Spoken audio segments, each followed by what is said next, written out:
मेरी माँ देखने में बहुत खूबसूरत थी। मैं भी उनकी तरह देखती थी। लोग कहते हैं यह तो अपनी माँ की कार्बन कॉपी है, पर लोग यह भी मुझसे कहते कि अपनी माँ की तरह मत बनना, क्योंकि रात होते ही मेरी माँ घर से निकल जाती थी और सुबह अंधेरा होने से पहले घर आती। वो कहाँ जाती ये तो मुझे नहीं पता। मैंने भी कभी उनसे पूछने की कोशिश नहीं की, पर वह जब घर आती तो उनके चेहरे पर बहुत मुस्कुराहट होती। वह बहुत खुश लगती। उनकी खुशी देखकर लगता था कि उनके हाथों में बहुत बड़ा खजाना लग गया है। मेरी माँ की गैर मौजूदगी में एक आदमी आता और मेरे घर गेट के सामने रात भर खड़ा रहता। मैं उस आदमी को पहचान तो नहीं पाती थी, पर कभी कभी उसे देखकर बड़ा अजीब लगता कि आखिर यह कौन है और रात के अंधेरे में मेरे घर के बाहर क्या कर रहा है। कुछ दिन यूं ही गुजरते गए कि एक दिन अचानक मैंने अपने आप को गौर से आईने में देखा तो डर गई, क्योंकि मेरा पेट अचानक से बड़ा हो गया था। और यह किस अनहोनी का संकेत था, यह तो कहानी सुनने के बाद ही पता चलेगा। तो आइए सुनते हैं मेरी कहानी, मेरी जुबानी। मेरी माँ दिखने में बहुत खूबसूरत थी, पर मेरे पापा का हमेशा लड़ाई झगड़ा होता, क्योंकि मेरे पापा काम के सिलसिले में महीनों घर से बाहर रहते थे। और महीनों बाद जब मेरे पिता घर पर आते तो मेरी माँ उनसे उखड़ी उखड़ी रहती। उनके बीच कई दिनों तक बात नहीं होती। माँ और बाप दोनों की लड़ाई देखकर मैं प्रतिदिन मायूस होती जा रही थी। दोनों की लड़ाई झगड़ों ने मेरी मासूमियत को छीन लिया था। मैं हर वक्त गुमसुम रहती। मुझे यूँ गुमसुम देखकर लोगों को तरस आता। लोग कहते अपनों के प्यार की भूखी है, वरना इतनी छोटी सी उम्र में कोई यूँ खामोश नहीं रहता। मैं लोगों की बातें सुनकर खामोश हो जाती और अपनी माँ और पापा की लड़ाइयों की वजह तलाश करती कि आखिर मेरे माँ और पापा में इतनी लड़ाइयाँ क्यों होती है। पर लाख कोशिश करने के बाद भी मेरे हाथ कुछ नहीं लगता। कभी कभी मेरे दिल में यह ख्याल आता कि शायद पापा ज़्यादा दिनों तक हम लोगों से दूर रहते हैं, इसलिए इन दोनों की लड़ाई होती है। जब मेरे साथ यह अनहोनी हुई तो उस वक्त मेरे पापा महीनों घर से बाहर थे। उस रात भी मेरी माँ को अंधेरा होने का इंतजार था। अंधेरा होते ही मेरे सोने के बाद माँ खामोशी से घर से निकल गई थी और मैं गहरी नींद में सोई थी। तभी अचानक आधी रात को मेरे घर के दरवाजे पर किसी की दस्तक हुई। इस वक्त आपके दरवाजे पर कौन आया होगा, यह सोचकर मैं थोड़ी परेशान हुई, पर डरते डरते दरवाजे के पास जाकर मैंने दरवाज़ा खोल दिया। तभी मेरे सामने वही आदमी नज़र आया जो हर रात मेरे घर के सामने खड़ा रहता है। मैंने उससे पूछा कि आप कौन? तो उसने अपना परिचय देते हुए बताया कि वह मेरे पापा के दोस्त मनोज अंकल का बेटा आलोक है। मुझे मनोज अंकल के बारे में पता था कि वह मेरे पापा के गहरे दोस्त थे। पहले वह अक्सर हमारे घर आया करते थे। बचपन में मैंने आलोक को भी देखा था, पर आलोक जब थोड़ा बड़ा हुआ तो पढ़ाई के लिए बाहर चला गया। पढ़ाई करने के बाद इंडिया वापस आया और आज अचानक मेरे घर के दरवाजे पर उसने मुझे कहा कि जो आदमी तुम्हारे गेट के सामने खड़ा रहता है वह कोई और नहीं, मैं ही था। मैंने उसके खड़े होने की वजह पूछी तो उसने बताया कि वह मुझसे प्यार करता है, पर तुम्हारी माँ की मौजूदगी में मैं अपने प्यार का इजहार नहीं कर पाता था। पर जब मुझे पता चला कि तुम्हारी माँ हर रात घर से बाहर आ जाती तो मैं तुम्हें देखने आ जाया करता। पर आज मैं तुमसे अपने प्यार का इजहार करने आया हूँ। मैं खड़ी उसकी खूबसूरती में गुम एक टक खामोशी से उसकी बातें सुन रही थी। तभी उसने कहा, खड़ी खड़ी सारी बातें दरवाजे पर ही सुनोगी, अंदर भी आने को कहोगी? उसकी मीठी मीठी बातों और उसकी खूबसूरती में गुम होकर पहली नज़र में ही मैं उसे अपना दिल दे बैठी हूँ। मैंने कहा, हाँ हाँ क्यों नहीं, आओ। मैंने अपने माँ बाप के गैर मौजूदगी में उसे अपने घर के अंदर बुला लिया। हम दोनों लोग घंटे देर बातें की और कुछ देर बाद वह मेरे घर से चला गया। उसने एक बार भी मेरी माँ के बारे में नहीं पूछा कि देर रात गए तुम्हारी माँ आखिर कहाँ जाती है।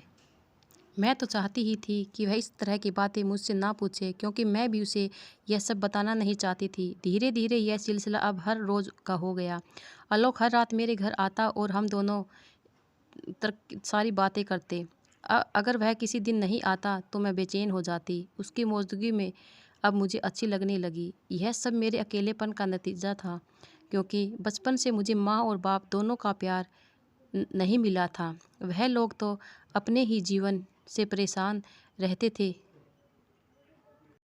मैं क्या सोचती हूँ, क्या चाहती हूँ, इससे तो उन्हें कोई मतलब ही नहीं था। मैं बचपन से लेकर आज तक अपने आप को अकेला महसूस करती आ रही थी, पर जब आलोक का साथ मिला तो मेरी दुनिया यूँ ही बदल सी गई थी, बल्कि यूँ कहें कि मुझे आलोक से प्यार हो गया था। एक रात की बात है, मैं और एक दूसरे से बातें कर ही रहे थे, तभी अचानक किचन से कुछ गिरने की आवाज़ आई। मैं डर गई। मुझे यूँ डरता हुआ देखता आलोक ने मुझे अपनी बाहों में जकड़ लिया। फिर क्या था, मैंने उसे अपने हवाले उसे सौंप दिया। उसको बाहों का सहारा मिलते ही मैंने अपने आप को उसे सौंप दिया। अब मुझे अपने माँ बाप के झगड़ों की परवाह नहीं रहती। वह अब झगड़ते तो मैं उन्हें रोकती टोकती नहीं, बल्कि उनके हाल पर छोड़ देती और रात होने का बेसब्री से इंतज़ार करती। हम दोनों को इस तरह साथ रहते काफ़ी वक्त गुजर गए थे। एक रात वह मेरे घर नहीं आया तो मैं बेचैन हो गई। मैंने कई बार उसको फ़ोन भी किया, पर उसने फ़ोन नहीं उठाया। उसके अगले ही दिन मेरी पापा घर पर आए। मैं अक्सर अपने पापा को देखकर खुश हो जाया करती थी, पर आज मैं उन्हें देखकर खुश नहीं थी, क्योंकि मुझे पता था कि इसकी मौजूदगी में मैं आलोक से नहीं मिल पाऊंगी और अपने पापा के जाने का बेसब्री से इंतज़ार करने लगी कि कब पापा घर से जाए और मैं आलोक से मिल सकूं। लगभग एक हफ्ते रहने के बाद मेरे पापा घर से चले गए थे। इस बार अपने पापा के जाते ही मैं बहुत खुश हुई और मेरी माँ के लिए तो जैसे बाहर आ गई थी। हम दोनों ही अपनी बर्बादी से बेखबर अपनी दुनिया में खुश और मगन थे। मेरे पिता के जाने के बाद रात होते ही मेरी माँ घर से निकल चुकी थी और मैं अपने महबूब का इंतज़ार करने लगी। पर मेरा इंतज़ार ही रह गया। वो मुझसे नहीं मिलने आया। अपने बेचैन दिल को संभालते हुए मैंने उसे फ़ोन भी किया, लेकिन हर बार की तरह इस बार भी उसने फ़ोन नहीं उठाया। मैं बहुत परेशान हो गई थी उसकी यादों में। मैंने खाना पीना तक छोड़ दिया था। मुझे बस उसकी याद सता रही थी। धीरे धीरे करके मैं बहुत कमज़ोर होती जा रही थी। मुझे देखकर लगता था कि मैं बरसों की बीमार हूँ। एक रात अचानक मेरे पेट में बहुत तेज़ दर्द होने लगा। मुझे उल्टियाँ तक आने लगी। मैंने किसी तरह अपने आप को संभाला। कुछ दिन बाद मेरे साथ कुछ अजीब सा होने लगा, कुछ ऐसा जिसकी मुझे समझ ना थी। एक दिन खुद को आईने में देखा तो हैरान थी। मेरा पेट बहुत बड़ा लग रहा था।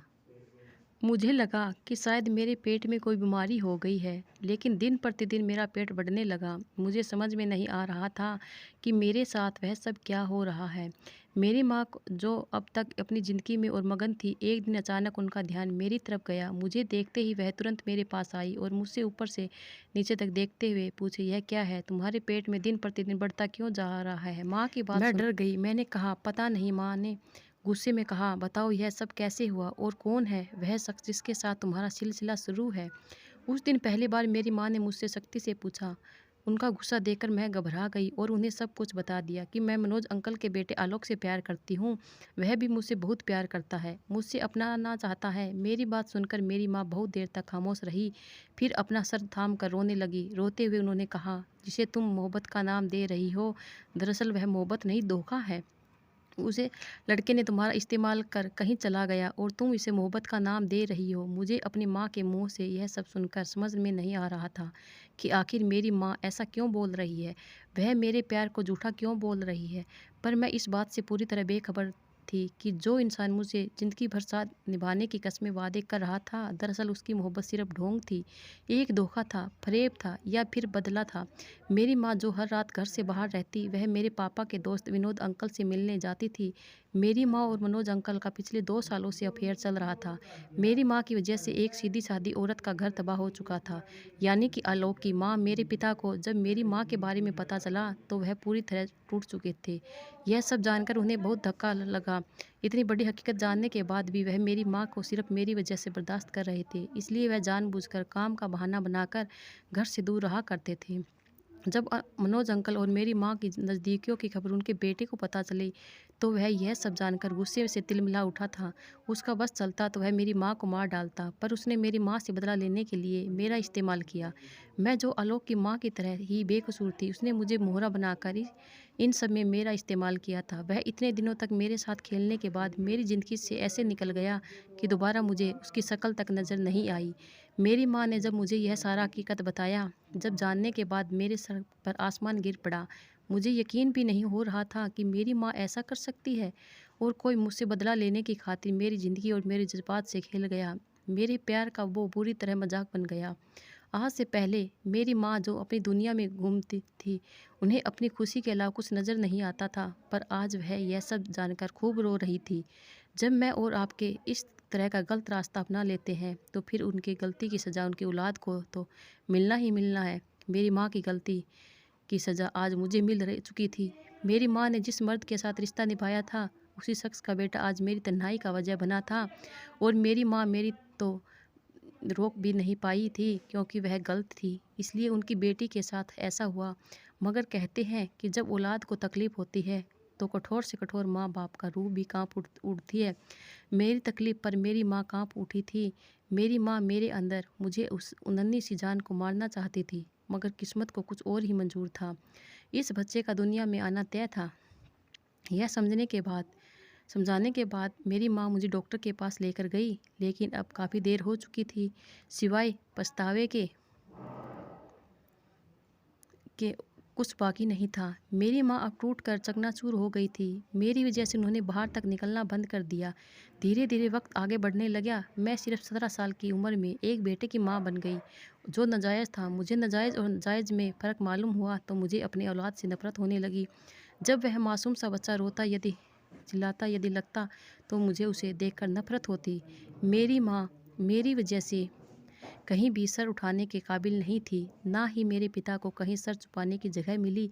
मेरे पिता को सारी हकीकत जब पता चली तो वह खूब रोए थे। मेरी खातिर मेरे माँ बाप दोबारा एक हो चुके थे। मेरी वजह से मेरे माँ बाप को अपना यह घर और शहर छोड़ना पड़ा। अब हम एक सब दूसरे शहर में रहने लगे। मैंने फिर से अपनी अधूरी पढ़ाई दोबारा शुरू की, और मेरी माँ मेरे बच्चे को संभालने लगी। अपनी ज़िंदगी में अधूरे पल पर खामोशी हो गई। मुझ जैसे लोगों को इस समाज में, यह हमारी इस दुनिया में बड़ी मुश्किल से दोबारा जगह मिलती है। शुरुआती में तो लोग मेरे बारे में जानने के बाद मुझसे दूर भागने लगे थे, फिर धीरे धीरे सब ने मुझे अपनाया, या शायद मैं ही इस हालतों में से समझौता कर गई थी, इसलिए शायद लोगों का दूर भागना मुझसे ज़्यादा खटकता नहीं था। मैंने अपनी ज़िंदगी से समझौता कर लिया था। धीरे धीरे कब से वक्त गुजरने लगा। इस वाक़ये को 3 साल बीत गए।